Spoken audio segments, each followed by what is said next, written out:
저에게는 또 지난 마지막에 사건이 있었습니다. 아이들에게 제가 온전히 또 헌신하기 위해서 또 사진을 찍어줬어요. 물놀이 수영장을 갔는데 수영장에서 이렇게 사진을 찍어줬어요. 보통 사진 찍는 건 문제가 없어요. 수영장 안에 있을 때 문제가 없었는데 물탕 튀겨도 뭐 제 거는 그 방수가 된다는 것을 알고 있기 때문에.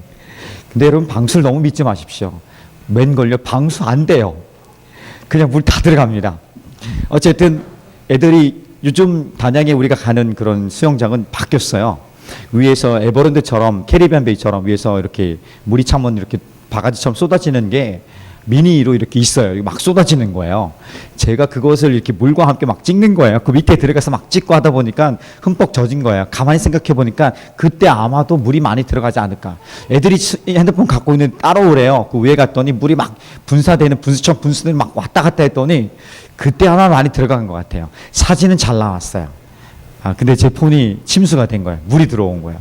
그래서 깜빡깜빡 하더니 저는 안 들어오는 거예요. 전기가 안 켜진 거예요. 그래서 제가 들은 얘기도 있고 하지만 이거 전원을 다 끄고 그냥 냅둬야 되는데 이거 왜 안 되지? 왜 안 되지? 어떻게 합니까? 잘 되는 게 안 되니까 어떻게 해요? 껐다 계속 한 거예요. 더 이상 하지 말아야겠다. 물 들어간 게 맡기고 난. 그래서 전원 끄고 있었는데 그 다음에 이제 어떻게 합니까? 물 들어가면 다 전원 빼고 그 다음에 전원을 끄고 그 다음에 그 전원 단자도 하지 않고 그 다음에 이렇게 물기가 마를 수 있도록 환경을 만들어서 좀 말리는 게 중요해요. 분해할 수 있다면 분해하는 게 제일 중요하지만 우리 분해할 실력이 안 되니까 내버려 두는 게 좋죠. 저도 어디서 이렇게 인터넷 보니까 그 제습기를 해가지고 2주 동안 밀봉해서 놓으면 자기 건 빠졌더라. 그래서 나도 한번 해봤어. 2주 동안 꼼짝도 안 하고 키지도 않고요. 웬걸요? 습기가 더 많이 차는 느낌이 드는 거야. 안에 물기가 있으니까 마르면서 습기가 열이 올라오면서 막 올라온 거예요. 그러니까 더 고장 날 수 있는 가능성이 더 큰 거예요. 가만히 냅두면 좋은데 더 건들면 어떻게 돼요? 더 심각한 문제, 오류가 생기게 되는 거죠. 그러니까 제일 좋은 방법은 뭡니까? 돈이 들더라도 AS에 가서 전문가에게 맡기는 게 제일 중요해요. 돈이 들어야 AS를 맡기면요. 돈이 들어도 내가 전문가가 아니면 어설픈 그 방법으로 하다 보면은 결국은 더 심각한 문제가 생기고 결국은 어떤 상황까지 가냐면 폰을 쓸 수가 없는 상황까지 이르게 돼요. 근데 저는 기도 많이 했어요. 살려주셔야 합니다. 주님. 살려주십시오. 저가 그래도 목사인데 목사가 기도해서 낫다고 좀 이거 살릴 수 있다고 한번 해주십시오. 그래서 살렸어요. 근데 카메라가 뿌연 거예요. 그래서 엊그저께 가서 이렇게 카메라 좀 닦고 왔습니다. 그랬더니 카메라가 좀 제대로 한 90% 80% 작동을 하는 것 같아요. 살렸습니다, 거의. 어쨌든 여러분, 중요한 건 뭐냐면 물이 들어가면 이 전문가에게 맡기는 게 제일 중요해요. 전문가가 아니면 전문가에게 맡겨서 어떻게 하면 좋겠습니까? 조언을 구하고 그 해결 방법을 찾아가는 게 제일 중요합니다. 어설프게 인터넷 뒤지면서 해보겠다고 했다. 그러면 더 망가질 가능성이 있더라. 수고도 많이 하고 아쉬움도 많고 결국 어딜 찾아갑니까? AS 센터로 가는 거예요. 자, 우리 인생도 마찬가지예요. 우리 인생 고장날 때가 있더라고요. 우리 인생이 늘 이렇게 상승으로 갔으면 좋겠는데 상승 곡선이 아니라 하락하는, 막 떨어지는 경우도 있어요. 떨어졌는데도 더 떨어질 데가 없어서 그 떨어진 상태에 있을 때가 있어요. 무기력할 때가 있더라고요. 그것을 우리는 인생 위기라고 얘기해요. 위기가 있어요. 여러분 좋아하는 계절들이 있지요. 어떤 계절을 좋아해요? 봄을 가을을 좋아하세요? 예. 또 겨울을 좋아하시는 분은 별로 없네요. 봄, 가을이 그래도 다 대부분인 것 같아요. 여름 좋아하시는 분 있죠. 애들 여름 좋아하는 것 같아요. 애들은 뭐 엄청 땀을 흘려도 물속에 노는 거 그리고 뛰어노는 건 그거면 다 되는 것 같아요. 아무튼 각자의 좋아하는 여름이 있습니다. 좋아하는 계절이 있어요. 근데 그 계절이 늘 똑같지는 않습니다. 봄이 오면 여름이 오고 여름이 오면 가을이 오고 가을이 오면 겨울이 오는 거죠. 우리 인생에도 늘 좋은 시절이 있으면 어려운 시절이 있고 평범한 시절이 있으면 위기 시절이 있고 이렇게 기다릴 시간이 있으면 어떤 것을 열매를 거둘 때 있는 그런 시기가 시즌이 다 있는 거예요. 그런데 우리가 좀 어려울 때 인생의 위기가 찾아왔을 때에 인생이 무기력해졌을 때에 인생의 소망이 없이 막막해졌을 때에 어떻게 할 것인가 그걸 알아야죠. 그 문제를 해결할 수 있어야 되는 거예요. 나는 내가 문제를 해결할 수 없다면 문제를 해결할 수 있는 전문가에게 찾아가는 게 가장 지혜로운 사람이라고 생각하는 거예요. 오늘 가장 내 삶에 있어서 문제를 해결할 수 있는 가장 탁월한 전문가 누굽니까? 적어도 스마트폰이라면 스마트폰을 만든 사람이나 스마트폰을 조립하는 사람이나 스마트폰을 관리하는 전문가들이 있을 거예요. 우리 인생에 있어서, 내 인생에 있어서 나를 만드신 최고의 전문가는 하나님이란 사실이에요. 하나님 나를 만드셨어요. 하나님 나를 만드시고 내 인생의 목적이 이렇다고 얘기하시고요. 그리고 그 목적을 이루기 위해서 내 인생에 대한 사용 설명서를 알고 계시고 만드신 분이에요. 자, 그러면 내 인생에 문제가 생겼어요. 내 인생에 위기가 왔어요. 무기력해졌어요. 힘을 잃었어요. 낭망하고 있어요. 좌절하고 있어요. 자, 그러면 누구를 찾아가야 돼요? 나를 만드시는 하나님을 찾아가는 게 지극히 자연스러운 거야. 나를 만드시는 하나님, 내 인생 사용 설명서를 가지시는 하나님, 그 하나님을 향해 날려가서 주님 나를 진단해 주십시오. 무엇이 문제입니까? 내가 지금 힘들고 있는데 내 문제가 뭡니까? 내 안에 있는 원망과 불평과 두려움과 불안들의 이유가 뭡니까? 무기력함의 이유가 뭡니까? 단순한 더위의 문제가 아니었더라고요. 단순히 잠을 자지 못해서가 아니었다는 거예요. 피곤함이 있는 이유가 뭡니까? 잠을 많이 잤는데 여전히 피곤한 거예요. 뭐가 문제일까? 그 문제에 대해서 진단하시는 하나님, 내 생각과 내 관계와 내 재정과 내 삶의 미래와 내가 지금 하고 있는 일들에 대한 어떤 무기력함들의 이유가 무엇입니까? 주님 하고 주님 앞에 나가는 것이 모든 하나님의 사람들이, 하나님을 알고 고백하는 주로 고백하는 사람들이 찾아야 될 가장 지혜로운 방법이라는 사실을 우리 가르쳐주고 있는 거예요. 내 육체가 힘들다면, 내 영혼이 힘들다면, 내 상태가 지금 정상이 아닌 것 같다면, 내 사업이, 내 가정이, 내가 섬기고 있는 직장이, 내가 섬기고 있는 공동체가, 내가 섬기고 있는 작은 반들이, 오늘 나에 속한 아이들이, 내 양들이 어렵다면 오늘 내가 문제인지 무엇이 문제인지 하나님 진단해 주십시오 하고 나가는 용기가 필요한 거예요. 주저하면 주저할수록 어떻게 됩니까? 스마트폰에 물기 들어간 물기가 생기고 그 물이 마르더라도 문제가 생기는 거야. 왜냐하면 부품들 부식시키기 때문에 점점 그 기능과 성능들이 떨어져서 결국 다 꺼내지 않고 완전히 건조시키지 않으면 언젠가는 스마트폰이 죽게 되는 것처럼 우리 인생의 문제들도 여전히 그대로 내버려두고 괜찮은 척만 하고 나간다면, 그럴듯한 포장지만 입고 나간다면 언젠가는 내면이 썩어서 내면이 힘들어서 더 이상 그것을 고칠 수 못할 상황까지 이를 수 있다는 것입니다. 그것을 가지고 나가야 돼요. 육체가 아플 때는, 몸이 힘들 때는 그렇게 빨리 의사를 향해 찾아가는데, 우리 삶의 문제가 삐걱삐걱거리고 내 삶의 질서가 무너지고 있는데, 내 삶의 눈에 빛이 이루어가고 있는데, 내가 가야 할 방향으로 헤매고 있는데 그때는 왜 주님께 나가지 않는 거예요? 그때일수록 더 빨리 나가야 되는 거 아니겠어요? 살리는 것은 육이 아니라 살리는 것은 영인 것입니다. 하나님의 말씀이, 하나님의 영이, 하나님이 우리를 살릴 수 있다는 믿음으로 다시 일어날 수 있는 것인데, 그래서 나는 오늘 여러분과 함께 앞으로 얼마가 될지 모르겠습니다. 제 생각에는 9주 정도 잡고 있는데 이 시간 동안에 함께 더 라이프, 내 인생의 목적을 함께 찾아가고 싶습니다.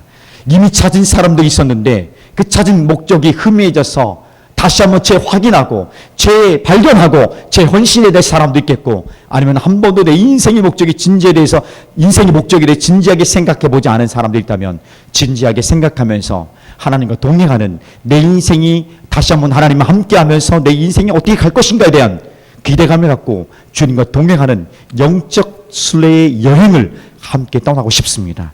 저랑 같이 왔으면 좋겠어요. 오늘 시리즈 설교를 처음 시작하는데 못 들은 친구들은 유튜브를 통해서 꼭 들었으면 좋겠어요. 처음부터 가야 돼요. 함께 공동체에 함께 가고 기도하면서 찾아갔으면 좋겠습니다. 그래서 이 마음들 함께 모아갈 때에 하나님, 내 수준의 내 상황들이 진단하시고 다시 한번 조율하셔서 회복하실 뿐 아니라 인생의 목적을 발견하게 도와주시고 내가 그것을 향해 집중할 수 있게 하여 주시옵소서. 자, 오늘 그 부분들이 출발점입니다. 그래서 오늘 하나님이 내 인생에서 원하시는 것은 무엇인가, 이 주제로 함께 같이 나누기 원하는 것입니다. 첫 번째입니다. 첫 번째, 함께 고백해 봅시다. 어떻게 하면 인생을 낭비하지 않을까? 인생을 낭비하지 않는 방법을 알아야 돼요. 인생을 낭비할 수가 없어요, 사실은요. 정말 하나님 우리를 얼마나 사랑하시고 우리를 향해 하나님이 베푸신 그 사랑이 안다면 인생을 낭비할 수가 없는 거죠. 그래서 우리 한 구절 좀 읽어보겠습니다. 에베소서 5장 15절부터 17절입니다. 같이 읽어볼까요? 자, 시작. 그런즉 너희가 어떻게 행할 것을 자세히 주의하여 지혜 없는 자 같이 하지 말고 오직 지혜 있는 자 같이 하여 세월을 아끼라. 때가 악하니라. 그러므로 어리석은 자가 되지 말고 오직 주의 뜻이 무엇인가 이해하라. 이렇게 말씀합니다. 자, 어리석은 자는 인생을 낭비해요. 지혜로운 자는 인생을 낭비하지 않아요. 그 지혜로운 자가 되라고 말씀하고 있는 거예요. 지혜로운 자의 삶을 선택하라고 말씀하고 있는 거예요. 그래야만이 세월을 아끼고 인생을 낭비하지 않을 수 있다 말씀합니다. 자, 내가 오늘 지금 인생을 낭비하지 않겠습니다. 이렇게 결정하면 인생이 낭비되지 않습니까? 그런 것은 또 아니더라고요. 세월을 아끼자, 시간을 아끼자 한다고 해서 시간이 흘러가지 않습니까? 멈추고 있습니까? 그것도 아니에요. 그럼 도대체 지혜로운 자가 되어서 인생을 낭비하지 말라, 세월을 아끼라는 이 말씀이 무엇인가? 이 말씀에 대한 근본적인 의미를 알아야 될 필요가 있어요. 이것이에요. 자, 눈을 크게 또 저로 보세요. 내 인생이 있지 않습니까? 모든 사람의 인생이 있습니다. 오늘 내 인생, 각자의 내 인생이 있어요. 내 인생에서 기회가 있어요. 기회. 내 인생이라는 기회가 있습니다. 모든 사람 똑같은 인생의 기회가 있잖아요. 그 인생의 기회를 극대화해서 10분 활용하라. 이것이에요. 오늘 내게 주어진 인생의 기회를 가지고 이것을 극대화해서, 가능한 극대화해서 가장 멋지게 좀 활용하라. 사용하라. 이렇게 말씀하고 있는 것입니다. 자, 그러면서 17절 말씀에서 그 인생을 가장 극대화해서 10분을 활용할 수 있는 방법이 무엇인가를 얘기합니다. 주님의 뜻이 무엇인지를 이해하는 것이에요.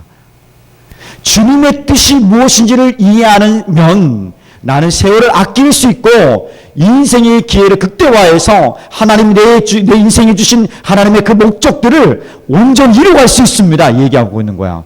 그러니까 중요한 답은 뭡니까? 하나님이 내 인생에서 원하시는 것은 무엇입니까? 이 답을 찾는 거예요. 이 답을 찾아가는 게 바로 우리가 해야 될 궁극적인 마지막 최종 목적인 거예요. 아니, 그 찾았다면 그것을 살아내는 게 중요하겠죠. The life, 내 인생의 목적, 내 인생에서 하나님이 과연 원하시는 것은 무엇인가? 지금 내가 학생이면 학생, 직장인이면 직장인, 그리고 성인이면 성인답게 하나님 그 자리에서 있는 곳에서 하나님이 원하시는 것은 무엇인가? 이 답을 찾아내면 나는 오늘 인생을 낭비하지 않고 세월 아끼는 인생을 극대화하면서 멋지게 살아갈 수 있다. 이렇게 하나님 우리에게 말씀해 주고 있는 거예요. 이렇게 하면 세월을 낭비하지 않는 거죠. 자, 그럼 두 번째. 내 인생에서 하나님이 원하시는 것은 무엇인가? 한번 따라해 봅시다. 내 인생에서 하나님이 무엇을 원하시는가? 전부예요, 전부. 모든 것을 원하시는 거예요. 하나님이 내 인생에서 원하시는 것은 모든 것을 원하시는 거예요.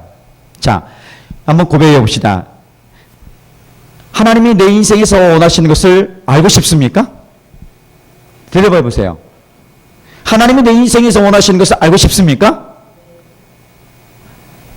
두 사람만 알고 싶습니까? 두 사람 빼고 나머지 분들은 오늘 끝나고 좀 특별 기도를 좀 하셔야 될 것 같습니다. 다시 한번 묻겠습니다. 내 인생에서 하나님이 내게 원하시는 것을 알고 싶습니까? 네. 우리나라 스타일은 그렇군요. 아멘이죠. 대부분이 아멘이고 네예요. 자, 그러면 하나님이 내 인생에서 원하시는 것을 어떻게 알 수 있을까? 무엇인가를 알 수 있을까? 하나님 우리에게 말씀하시는 것이 있습니다. 전부예요, 사실은요. 하나님이 내게 원하시는 것은 너의 10%, 네 시간의 10%, 너가 갖고 있는 게 10%가 아니에요. 전부예요. 하나님 내게 원하시는 것은 30%도 아니고 50%도 아니고 90% 아니고 99도 아니고 몇 퍼센트? 전부. 100%를 원하는 거예요. 전부를 원한대요. 아우, 하나님 너무한 거 아니에요? 그래도 어떻게 전부를 원해요? 지나친 거 아니에요, 하나님? 이런 의문을 가질 수 있다고 생각합니다. 하나님 정말 전부를 원한다고요? 그거 진짜예요? 하나님 정말 전부를 원한다는 게 맞습니까? 그렇게 질문을 던질 수 있어요. 그런데 맞아요. 하나님이 내 인생 전부를 원하셔요. 한번 볼까요? 말씀을 신명기 10장 12절 말씀을 보겠습니다. 자, 같이 읽어볼까요? 시작. 이스라엘아, 내 하나님 여호와께서 내게 요구하시는 것이 무엇이냐? 내 하나님 여호와를 경외하여 그의 모든 도를 행하고 그를 사랑하며 마음을 다하고 뜻을 다하여 내 하나님 여호와를 섬기고 다하여 다한다는 것은 곧 뭡니까? 전부를 얘기하는 거야. 내 전부를 다해 하나님을 사랑하고 하나님을 경외하고 하나님을 예배하는 것이 바로 하나님이 내 인생에서 원하시는 아주 포괄적인 정리예요. 답이에요. 나의 전부를 원한다. 이거죠. 그러니까 내 인생의 개인적인 삶의 영역도 원하고 내 인생의 가정생활도 원하고 내 인생의 학교생활, 직장생활, 교회생활 이런 모든 삶의 영역들 다 원한다는 거예요. 다 원한다는 거예요. 그럼 원한다는 게 뭘까? 이러죠. 그 주님을 초청하는 거예요. 그 모든 삶에서 주님 나와 함께 하시고 이곳에서 원하시는 것이 무엇입니까? 주님과 함께하는 모든 영역들이 되어지는 거예요. 하나님을 초청하고 하나님과 동행하는 삶의 모든 영역들을 하나님이 기대하시는 거죠. 왜? 그러야만이 거룩하신 하나님을 닮아가고 우리 인생이 거룩한 삶을 살아낼 수 있기 때문에 그런 거예요. 질문해 봅니다. 우리는 얼마만큼 하나님 앞에 내 인생을 드리고 있습니까? 전부를 드리고 있습니까? 아니죠. 일부를 드리고 있습니까? 네, 맞죠. 혹시 남은 찌꺼기의 시간을 드리고 있지 않습니까? 맞지요. 제가 많이 이 설교문을 작성하면서 많이 울었어요. 이 부분에서. 하나님, 내가 주님을 사랑하는데 내가 시간이 있을 때 주님을 예배할게요. 내가 좀 기분이 좋을 때 누군가를 용서할게요. 그렇지 않으면 좀 알아주시죠. 괜찮다고 해주시죠. 하나님, 내가 재정적 여유가 있으면 주님을 사랑하는 마음으로 헌금하겠습니다. 지금은 좀 어려우니까 이해하시죠. 하나님, 지금 내 몸이 건강하니까 주님을 향해 섬기는데 좀 불편하니까 이 다음에 섬기겠습니다. 내가 중요한 것, 소중한 건 내가 다 차지하고 남은 것 갖고 하나님을 섬기는 모습이 혹시 있습니까? 하나님이 거짓입니까? 하나님, 우리 남은 쓰레기 그거 갖고 하나님이 기뻐하시겠습니까?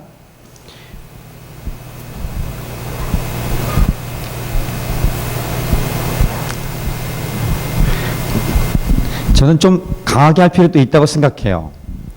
하나님 말씀이 정말 그렇걸라. 하나님 우리의 전부를 원하는데 우리는 지금 우리 개인의 지금 질문을 던져보면 일부뿐 아니라 내가 쓰고 남은 시간을 드리고 있는 거 아닌가. 내가 소중한 것을 다 가져가고 다 누리고 내 누릴 것 다 누리고 그 다음에 남은 것 갖고 있으면 드리고 없으면 말고. 오늘 내 형편이 그렇다면, 내 삶이 그렇다면, 그것이 나의 어떤 자세와 태도에 있다면 오늘 이 부분에 대해서 하나님 앞에 좀 가지고 나가야 될 첫 번째 영역이라 봅니다.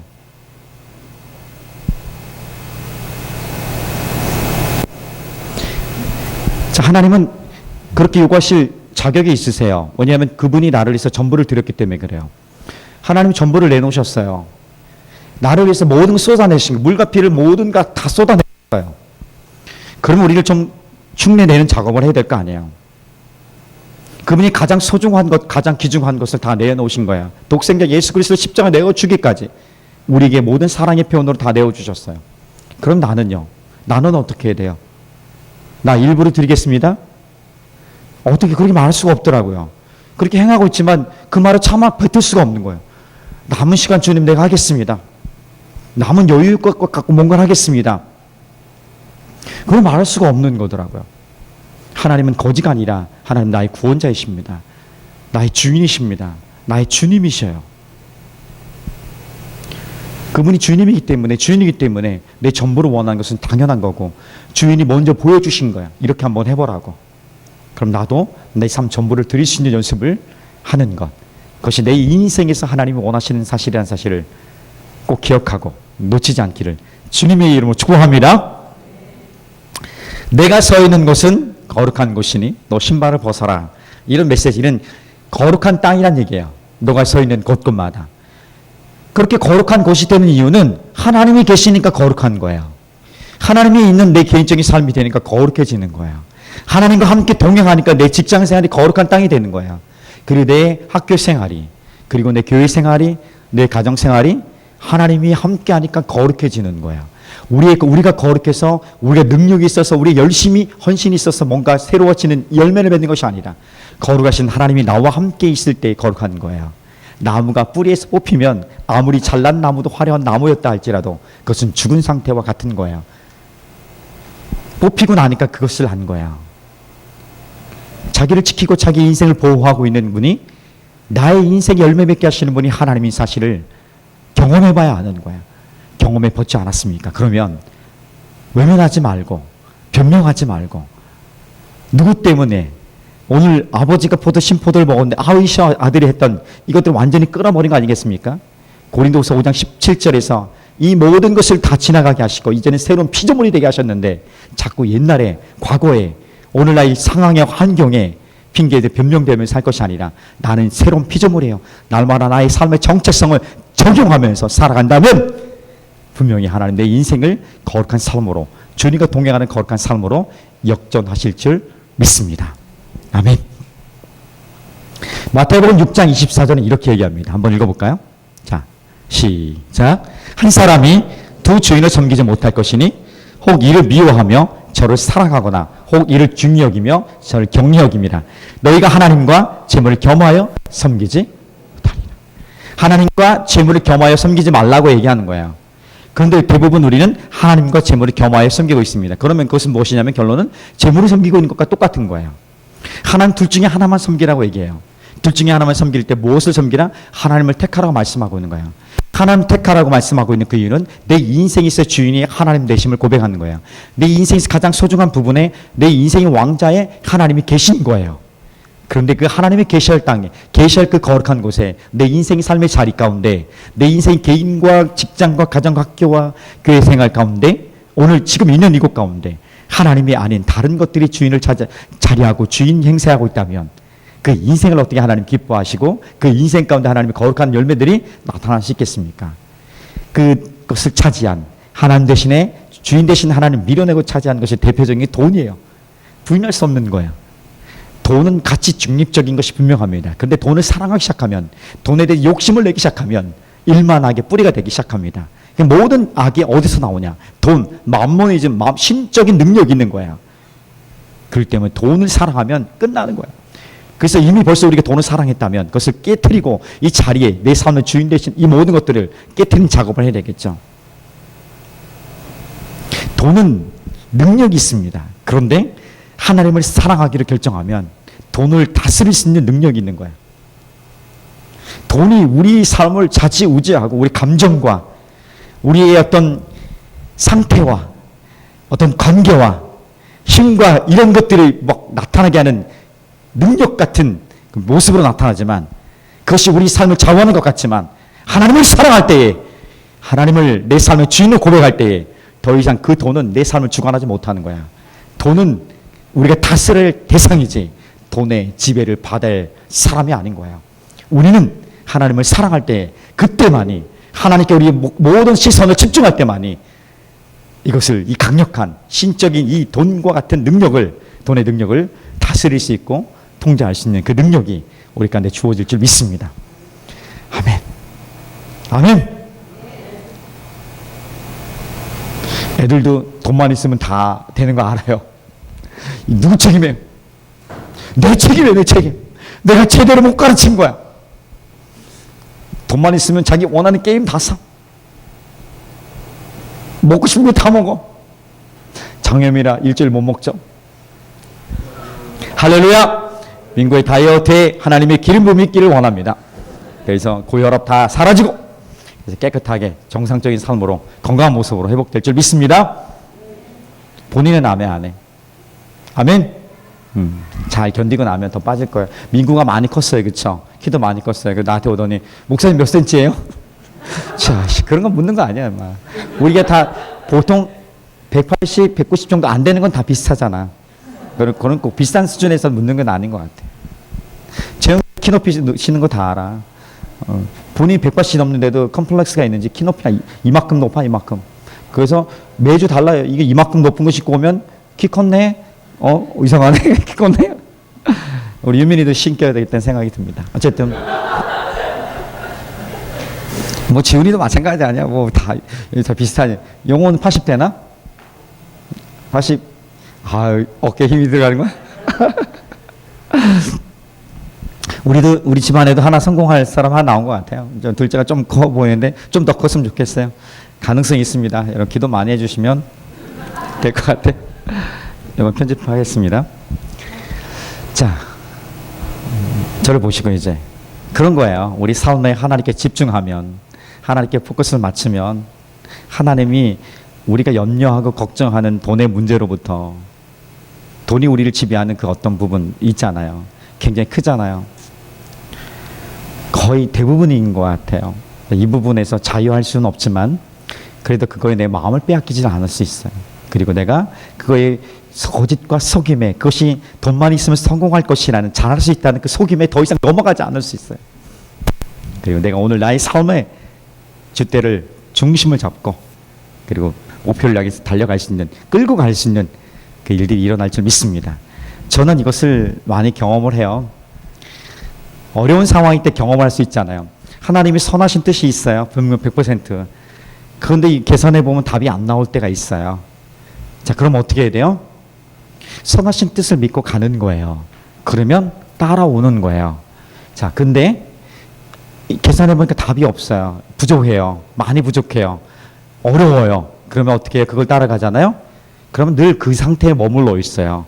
근데 나는 주님을 향해서 선하심을 따라가면 하나님이 붙여주시는 거예요. 생각과 계획과 상관없이 우리 생각을 뛰어넘는 어떤 놀라운 일들이 있게 되는 거예요.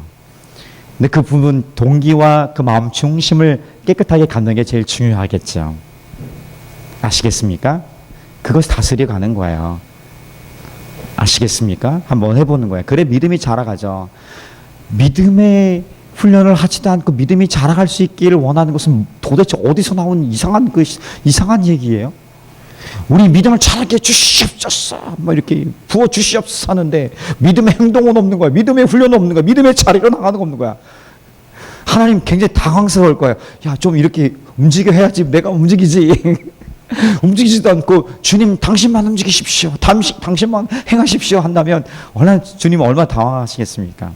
자, 그 모습에 좀 떨어져서 우리 시선을 다시 한번 주님 옆에 집중하고 나갔으면 좋겠습니다.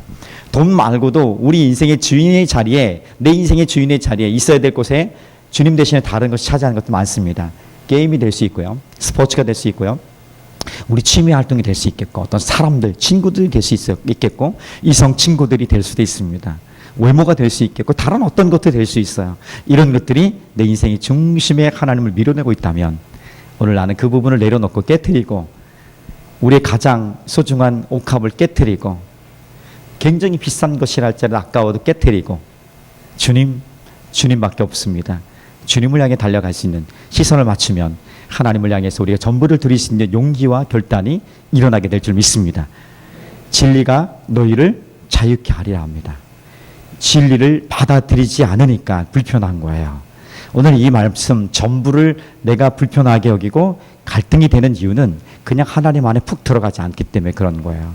세상과 양다리하고 있기 때문에 그래요. 양다리는 언제든지 멸망의 길로 갈 수밖에 없는 거예요. 그것이 경고하고 있는 것이죠.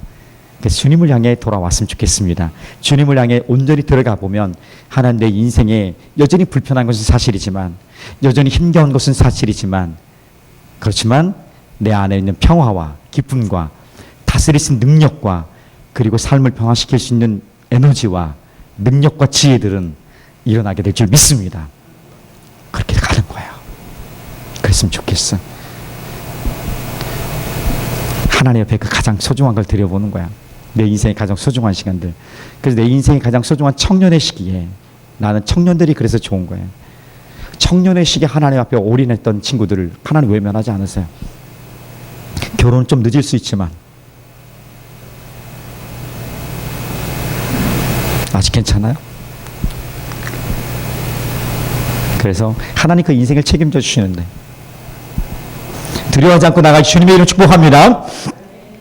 자, 마지막으로 우리가 좀 생각해 볼 것이 있습니다. 자, 인생 한번 따라해봅시다. 인생에서 하나님을 제일 먼저 선택합니다. 자, 이제 내가 내 인생에서 누굴 먼저 선택할 것인가? 나인가? 아니면 다른 보이는 어떤 것인가? 아니면 하나님인가? 그 선택은 우리에게 달린 거야. 오늘 말씀을 듣고 따라가는 사람, 우리 발걸음이 하나님을 선택한 연습이 일어나게 될 줄 믿습니다. 자, 누가복음 14장에서는 이런 얘기가 있습니다. 어떤 사람이 잔치를 열었어요. 세 부류들이 초청을 했어요. 그런데 세 부류의 사람들이 다 잔치에 참여할 수 없다고 얘기합니다. 내가 어제 밭을 샀는데 이 밭이 어디 가요? 밭을 샀는데 그 다음날 뭐 밭을 간다고 밭이 사라집니까? 밭이 잘했나 본다고 가는 거야. 자기 재산이 잘했나? 자기가 누리고 있는 자기를 보호하고 있는 그 돈이 잘 있나 한번 살피러 간 거야. 두 번째 사람은 소 10마리를 샀어요. 10마리 샀으니까 아마 테스트 해봐야 된대요. 내가 테스트를 지금 먼저 해야 되기 때문에 잘 가는지, 가야지 당연히 10마리 소인데 테스트 먼저 해보겠습니다 합니다. 세 번째는 내가 지금 장가 가야 돼서 지금 참여를 못하겠습니다. 일을 해요. 자, 이런 변명들이에요. 대부분 우리가 비슷하지 않습니까? 우리가 하는 변명들은 어떤 종류예요? 공부해야 돼서, 돈을 벌어야 돼서, 내가 주님 사랑하는 거 아시죠? 주님만이 나의 인생의 모든 것입니다. 전심으로 주님을 찬양합니다. 내 인생을 받아주십시오. 그런데 주님, 지금 공부할 때니까, 지금 열심히 돈을 벌어야 될 때니까, 지금 제가 남자친구, 여자친구를 만나서 결혼해야 되니까, 지금 승진해야 되니까, 지금 이것을 사야 돼 준비해야 되니까, 주님 이거 사고서 이것을 해결하고, 그 다음에 주님 앞에 드리겠습니다. 자, 아시죠, 주님? 제가 주님 사랑하는 거 아시죠? 주님 잘 아시죠? 알긴 뭘 합니까? 하나님 굉장히 당황스러워 하세요. 당황스러워 하시는 거예요. 그런 모습에서 우리가 좀 벗어나기 원합니다. 그 변명과 핑계, 자기 합리화, 이런 것에서, 이런 거짓에서 우리가 좀 벗어나기를 주님의 이름 축복합니다. 그럴 때 우리는 나나 다른 어떤 소중한 것들이나 그 선택할 것이 아니라 먼저 하나님을 선택할 수 있는 길이 열려지게 될 줄 믿습니다. 그래서 이 말씀이 중요한 거야. 잠언 3장 6절 한번 암송해 봅시다. 시작. 너는 범사에 그를 인정하라. 그리하면 내 길을 치도하시리라. 다시 한번 시작. 너는 범사에 그를 인정하라. 그리하면 내 길을 지도, 인도, 보호, 성공케 하시리라. 인생의 성공의 비결이 여기 있는 거예요. 내 인생의 성공을 원한다면 이 성공의 비결이 바로 하나님을 인정하는 거야. 하나님을 의지하는 거야. 하나님을 찾는 거야. 하나님을 적용하는 거야. 하나님을 동의하는 거야. 그러다 보면 그 모든 삶에서 하나님을 닮아가는 거룩한 삶의 열매들이 나타나게 될 줄 믿습니다.